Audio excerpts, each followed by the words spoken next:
Quand on aime voyager, difficile de passer à côté de la Thaïlande. C'est l'une des destinations les plus touristiques au monde avec près de 25 millions de visiteurs étrangers par an. Un pays dont on a vu des milliers de photos et de témoignages. Et pourtant, derrière ces clichés se cache une réalité bien plus riche, plus contrastée et surtout plus vivante. Et tout commence ici à Bangkok, la capitale. On démarrera forcément par la visite incontournable de ces 3 temples emblématiques, le Grand Palais, Wat Po et Wat Arun. Mais au-delà de l'aspect purement touristique, vous assisterez à quelques scènes insolites et je vous raconterai un peu l'envers du décor. Mais Bangkok ne se résume pas à ses monuments. Nous ferons une balade en bateau sur les Klong pour découvrir la ville à travers ses canaux. Et puis nous visiterons plusieurs marchés, tous avec leur caractère bien particulier.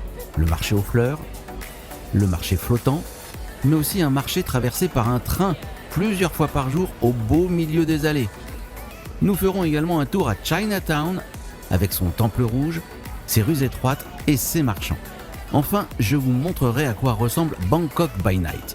On traversera des quartiers illuminés, on s'arrêtera pour goûter à la street food, mais aussi pour nourrir les tortues. Et nous finirons à Khao San Road, une rue mythique, bruyante, animée, où se croisent les backpackers du monde entier. Musique, bar, massage des pieds, insectes et crocodiles à déguster, et surtout une énergie débordante. Et ce n'est que le début. Vous retrouverez bientôt d'autres reportages sur le centre de la Thaïlande et le charme de Sukhothai, mais également le nord, à la découverte de Chiang Mai, Chiang Rai et le Triangle d'Or, et enfin tous les conseils pratiques pour bien préparer votre voyage si c'est une destination que vous envisagez. Alors pensez à vous abonner pour ne pas manquer les prochains épisodes, c'est gratuit. Et n'hésitez pas à liker et à commenter cette vidéo si elle vous plaît, ça m'encourage vraiment à continuer de vous partager mes expériences de voyage pour que les vôtres soient réussies. À Bangkok, se déplacer n'est jamais anodin. La circulation est extrêmement dense et souvent imprévisible. Normal pour une ville qui compte plus de 10 millions de véhicules. Alors, pour rejoindre le cœur de la ville, nous allons combiner métro aérien et bateau-taxi. Ça nous permettra d'éviter les embouteillages. C'est une solution simple, rapide, directe et surtout sans feu rouge. Nous voici dans le cœur historique et spirituel de Bangkok. C'est ici que les 3 temples les plus connus de la Thaïlande sont regroupés dans un rayon d'à peine quelques centaines de mètres. Donc autant vous dire que ce quartier attire beaucoup de monde. Et pourtant Bangkok vit à un rythme très particulier, à la fois bouillonnant mais étonnamment serein. Les rues sont souvent encombrées, le trafic est très dense, ce ne sont pas les bouchons qui manquent et bizarrement personne ne klaxonne. Devant le Grand Palais, un petit rituel attire toujours le regard, la relève de la garde. Bon, objectivement, il est difficile de ne pas esquisser un petit sourire en y assistant. Les mouvements exagérés et le sérieux absolu des gardes, ça contraste quand même avec l'agitation de Bangkok. Et si on allait faire un tour à l'intérieur ? Par contre, petit point important, ici le dress code est très strict. Tenue propre et correcte exigée avec épaules couvertes et jambes couvertes jusqu'aux chevilles. Sinon, demi-tour. Dès l'entrée, on comprend que le Grand Palais n'est pas un simple bâtiment. C'est une ville dans la ville au cœur de Bangkok. Des murs immenses, des toits dorés, des sculptures qui brillent sous le soleil. Chaque détail représente le pouvoir et la grandeur du royaume. Mais le point culminant de la visite, c'est le temple du Bouddha d'émeraude. La statue est sculptée dans un grand bloc de jade vert. Oui, on parle d'émeraude, mais en réalité c'est du jade. Elle mesure à peine 66 cm de haut, mais elle est sacrée. On la considère comme la protectrice du royaume et l'incarnation même de la monarchie thaï. À tel point qu'il est interdit de la prendre en photo depuis l'intérieur du temple. Mais rassurez-vous, depuis l'extérieur, il est quand même possible de l'apercevoir et d'en faire quelques clichés sans troubler la sérénité du lieu. Bref, le Bouddha d'émeraude, c'est un peu la star du Grand Palais. C'est un endroit qui mérite vraiment une visite. À quelques pas de là, nous voici au Wat Po, l'un des temples les plus anciens de Bangkok. Autant dire qu'on ne parle pas d'un simple décor, mais d'un lieu fondateur qui, une fois encore, attire de nombreux voyageurs.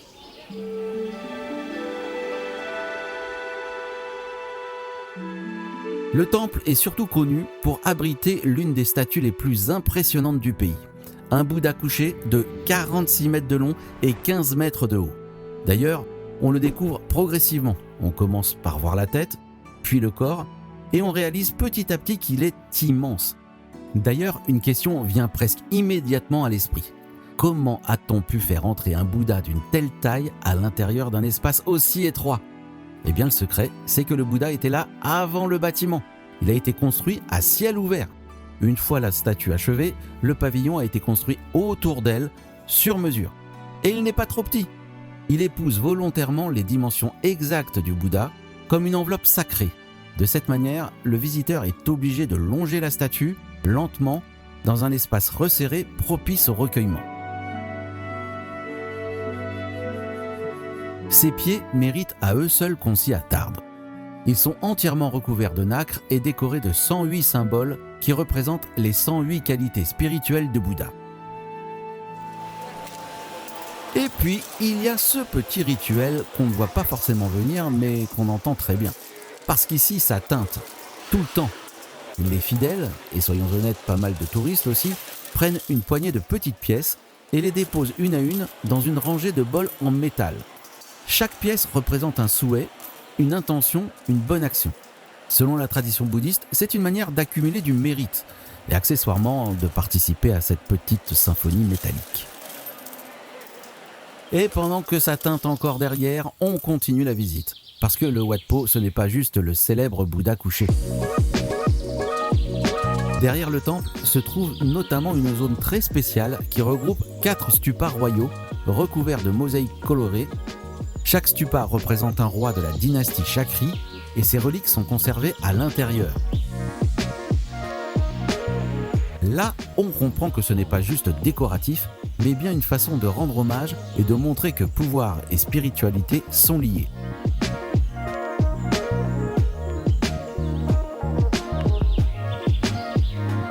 Et enfin, pour l'anecdote, sachez que c'est également ici, au Wat Po, qu'est née la première école de massage traditionnel thaïlandais. Oui, le massage thaï, le vrai. Comme quoi spiritualité et bien-être font plutôt bon ménage. Pour conclure la boucle de ce quartier des grands temples, je vous propose de traverser le fleuve pour atteindre Wat Arun, le temple de l'aube. À l'entrée, 2 guerriers géants montent la garde et surveillent chaque passage pour éloigner les mauvais esprits. En passant par la porte, le tumulte de la ville disparaît progressivement et laisse place à un espace plus calme. Des pavillons dédiés à la prière où des moines bouddhistes et des fidèles se recueillent en silence. Et puis, le long des murs, un détail surprenant attire l'attention. Des paniers d'offrandes garnis de dentifrice et de gel douche. Ce sont des kits d'hygiène dédiés aux défunts. Parce que chez les bouddhistes, on ne donne pas quelque chose de symbolique, on donne quelque chose d'utile. C'est une façon de prier vraiment ancrée dans la vie réelle. Mais le Wat Arun dévoile aussi un visage plus spectaculaire et j'allais dire plus populaire.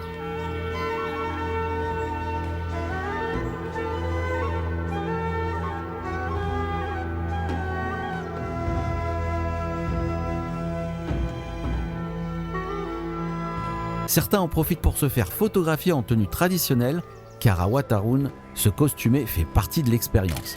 Beaucoup louent des vêtements dans des boutiques autour du site pour s'immerger le temps de quelques heures dans l'histoire et l'esthétique du lieu. C'est amusant, plutôt élégant et souvent théâtral. Wat Arun, c'est un mélange de patrimoine, de spiritualité et de mise en scène vivante où chacun devient à sa manière un personnage du décor.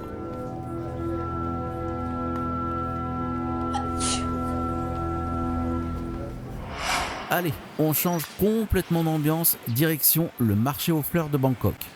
Vous allez comprendre que ce n'est pas un petit marché mignon avec 3 bouquets posés sur une table. Non, ici on est sur du lourd.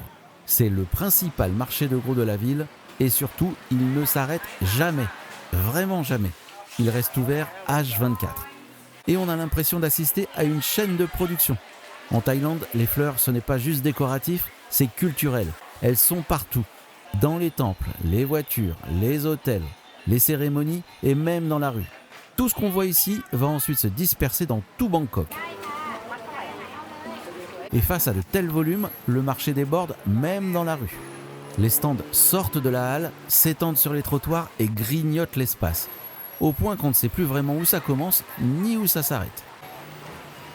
Et contrairement à ce qu'on pourrait penser, le moment où tout s'emballe, ce n'est pas en pleine journée, mais la nuit. Ça s'active vraiment de partout. Les livraisons, les grossistes qui passent leurs commandes, les fleuristes qui les préparent, chacun connaît son rôle et tout s'enchaîne mécaniquement. Vous vous retrouvez au milieu de tout ça, un peu comme un spectateur au milieu d'une ruche. Faites-y un tour, c'est vraiment sympa.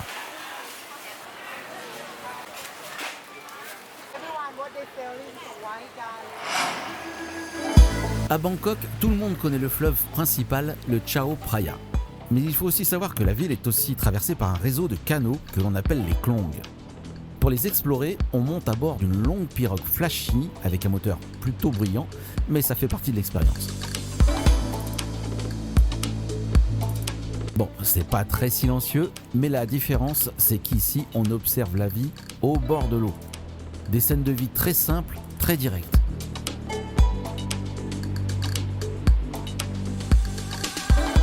Entre deux habitations, un temple apparaît, presque caché.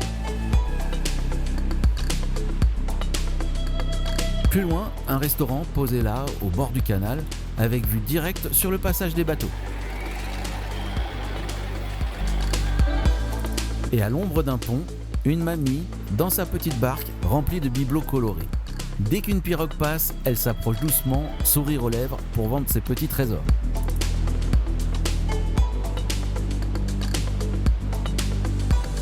On pense avoir tout vu, et puis au détour d'un canal, un immense Bouddha doré apparaît au-dessus des toits. Assis, imperturbable, il mesure près de 70 mètres de haut. On l'aperçoit depuis l'eau, presque par surprise. Il est là, silencieux et serein, posé au milieu du quartier comme s'il veillait sur tout ce qui se passe autour. D'ailleurs, ce qui est amusant à Bangkok, c'est que les Bouddhas peuvent être gigantesques, et à l'inverse, le plus sacré de tous, le Bouddha d'émeraude, ne mesure même pas 70 cm. Ça interpelle quand même, non ?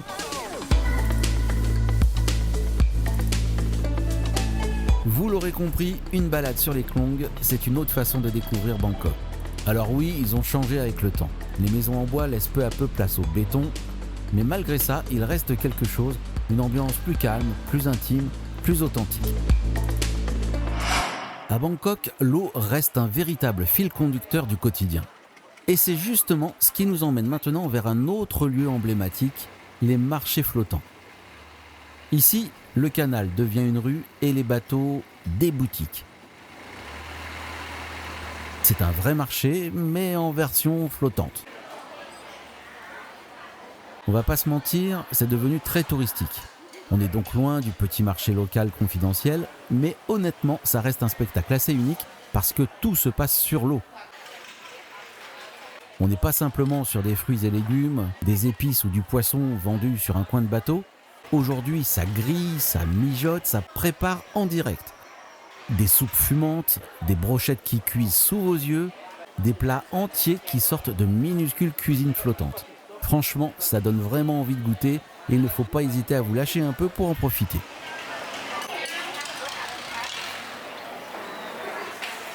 Et puis, il y a des moments assez drôles, presque inévitables. Parce que oui, les canaux ne sont pas très larges. Alors, quand trop de barques arrivent en même temps et qu'elles doivent faire demi-tour, eh bien, ça coince. Littéralement. Alors chacun attend son tour, au milieu de l'eau, mais toujours dans une ambiance bon enfant. C'est vivant, parfois chaotique, et surtout visuellement, c'est un rêve. Chaque instant donne l'impression d'être dans une scène de film. Le marché flottant, ce n'est peut-être plus tout à fait authentique.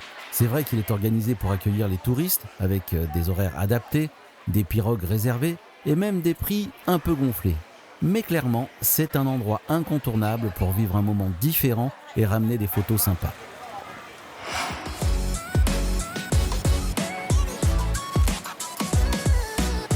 Retour dans le cœur de Bangkok, à Chinatown. Je vous propose de commencer par une petite pause dans un de ces lieux supposés rappeler que derrière l'énergie constante de la cité, il existe aussi des espaces plus calmes. Quoique, pas vraiment en fait. Nous sommes ici au Wat Mang Kon, un temple très important pour la communauté chinoise de Bangkok. Ce qui marque immédiatement, c'est la couleur rouge. Partout, mais vraiment partout. Les murs, les colonnes, les lanternes. On ne sait plus trop si on est dans un décor de cinéma, tellement cette atmosphère rouge est intense. Et puis, il y a la vie à l'intérieur. Finalement, ce n'est pas un lieu silencieux où l'on marche sur la pointe des pieds, non. Les fidèles défilent. Ils prient à l'une des veilleuses ou des bâtonnets d'encens. On observe, on s'imprègne. Ce n'est pas forcément le temple le plus impressionnant de Bangkok, mais c'est quand même l'un des plus vivants. Dehors, c'est le retour à la réalité. Enfin, réalité façon Chinatown. Parce que c'est un joyeux bazar organisé. Les rues se resserrent et surtout, il y a à manger. Partout. Des stands de street food dans des ruelles étroites, avec des plats qu'on ne croise pas vraiment ailleurs dans Bangkok. Parfois on reconnaît, parfois pas du tout. Et honnêtement, c'est là que ça devient intéressant. On hésite, on observe les locaux, et on finit souvent par pointer du doigt un truc en se disant « Bon bah, on verra bien hein. ». Un peu plus loin, ce sont des étals remplis de produits séchés non identifiés, en mode de pharmacie traditionnelle.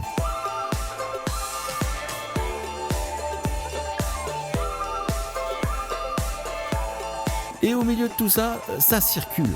Les livreurs déambulent, les gens discutent, ça vit quoi, et plutôt intensément.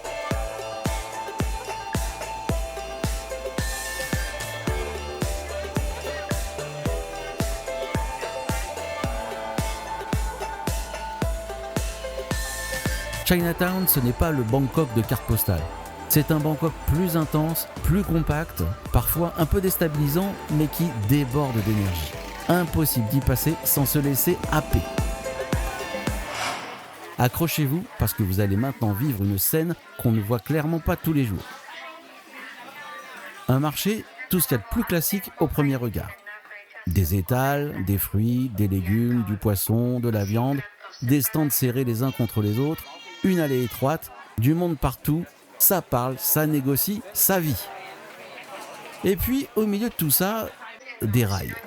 Oui, des vrais rails qui traversent le marché tranquillement. Alors au début, on se dit c'est décoratif, ou abandonné, ou symbolique. Mais en fait, pas du tout.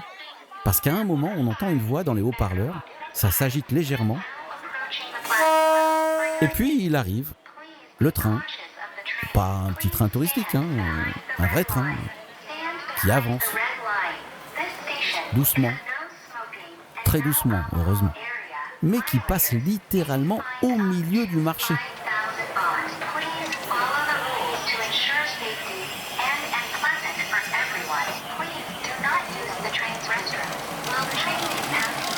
À quelques centimètres des produits.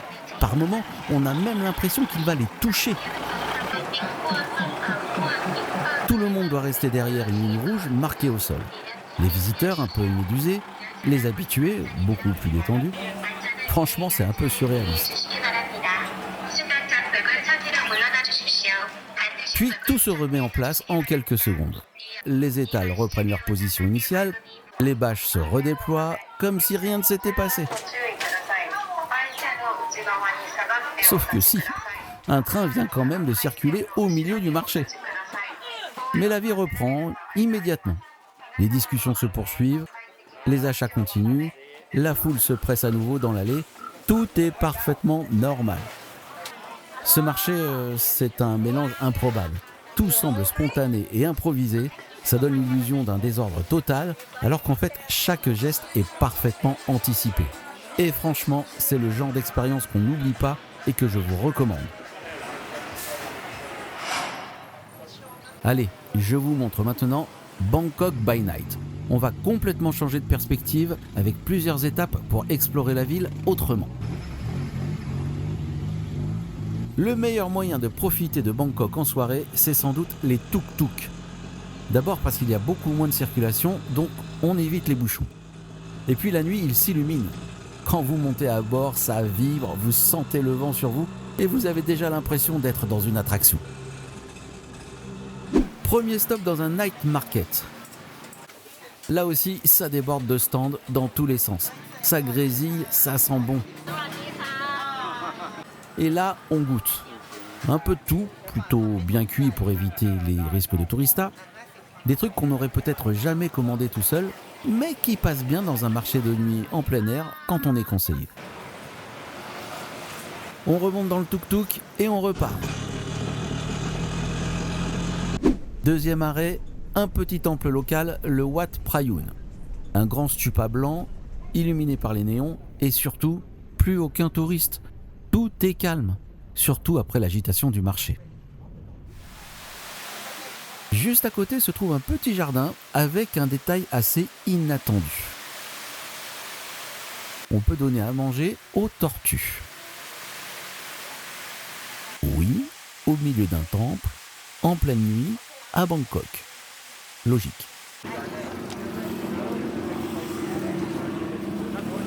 Allez, nouveau départ. Et cette fois-ci, on fait un stop devant la grande balançoire. C'est ici que se déroulait autrefois une cérémonie annuelle en l'honneur du dieu Shiva. Des prêtres s'y balançaient pour attraper avec les dents une bourse remplie de pièces d'or attachée à un poteau de 15 mètres de haut. Autant dire que ce n'était pas sans risque, et la cérémonie a fini par être abandonnée. Aujourd'hui, plus personne ne se balance dessus, et c'est probablement mieux comme ça. Mais elle est restée là, en plein Bangkok, comme un vestige un peu fou du passé, à la fois mystérieux et légèrement casse-cou, qu'on ne fera que prendre en photo. Arrêt devant un temple assez différent. Depuis l'extérieur, on aperçoit d'abord des pavillons décorés avec leurs colonnes, mais le cœur du temple se trouve un peu plus loin. Pas vraiment un temple classique, mais plutôt une structure blanche très géométrique sur 2 étages avec 37 flèches métalliques qui s'élèvent dans le ciel. Un rendu assez moderne, vraiment différent à Bangkok. Le pavillon que nous voyons ici n'est qu'un espace de passage ou de prière.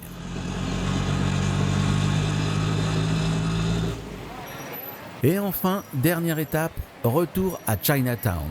Des rues toujours aussi pleines, mais dans une ambiance beaucoup plus lumineuse, beaucoup plus électrique.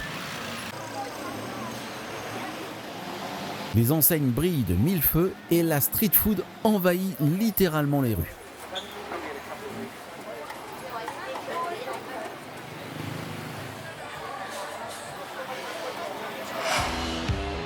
Pour conclure cette vidéo, direction Khao San Road. On ne va pas tourner autour du pot, c'est le cœur battant de Bangkok la nuit. Une rue, une seule, mais une rue piétonne qui concentre énormément de vie et d'énergie. Dès qu'on arrive, on comprend tout de suite. Ça brille, ça bouge, les terrasses débordent sur la rue et c'est très fréquenté. Des voyageurs du monde entier, parfois encore avec leurs bagages, bière à la main, regard curieux. Ici, tout le monde se mélange, on boit, on mange, on discute, on rigole et on refait le monde. Et puis il y a la musique. Presque à chaque bar, des musiciens jouent en live. Rock, pop, reprises connues, on passe d'une ambiance à une autre en quelques mètres. Alors on se pose, on écoute, on commande un verre et sans trop savoir comment, on reste plus longtemps que prévu. Entre 2 bars, la rue ne s'arrête jamais vraiment. Des stands partout, de la street food, encore et toujours, des brochettes qui grillent, des snacks à emporter, des odeurs qui donnent faim. Et aussi des choses plus improbables qui vous font sortir de votre zone de confort. Bien en évidence, sous les lumières, des plateaux remplis de scorpions, grillons, vers et d'autres sauterelles bien croustillants, bien assaisonnés et très clairement prêts à être dégustés. Dans le même genre, vous croiserez des stands de viande de crocodile. On va pas se mentir, on regarde plus qu'on ne mange. D'ailleurs, les vendeurs s'en agacent parfois. C'est pourquoi ils vous font payer quelques centimes si vous souhaitez juste prendre une photo sans rien acheter. Et perso, c'est ce que j'ai fait pour vous montrer à quoi ça ressemble, parce que l'apéro aux insectes ou les brochettes de crocodile, c'est pas encore pour moi. Et au milieu de tout ça, des rangées entières de fauteuils avec des dizaines de personnes en train de se faire masser les pieds en pleine rue. Zénitude d'un côté, ambiance festive de l'autre. Et honnêtement, difficile de résister à l'envie de tester. Khao San Road, ce n'est pas le Bangkok traditionnel. C'est un concentré d'énergie de rencontres, de musique, de lumière, parfois un peu excessif, souvent bruyant, mais toujours vivant. Et clairement, si on veut ressentir Bangkok la nuit, c'est ici que ça se passe. Vous l'aurez compris, Bangkok ne se raconte pas. C'est surtout une ville qui se vit et un mélange de sensations permanent. Croyez-moi, elle finit par devenir complètement addictive. Parce qu'au fond, c'est ce contraste culturel qu'on vient chercher. J'espère que cette vidéo vous a plu. Si elle vous a permis d'en découvrir davantage ou si elle vous a donné envie de visiter la Thaïlande, n'hésitez pas à la liker et à la partager. Et surtout, dites-moi en commentaire ce que vous en avez pensé. Ça me permet de savoir si ce format vous plaît et ça me motive vraiment à continuer de vous partager mes expériences de voyage. Franchement, ça fait toute la différence. D'autres reportages sur le centre et le nord de la Thaïlande vont suivre. Alors si Bangkok vous a déjà donné envie, n'oubliez pas de vous abonner pour voir la suite. À bientôt!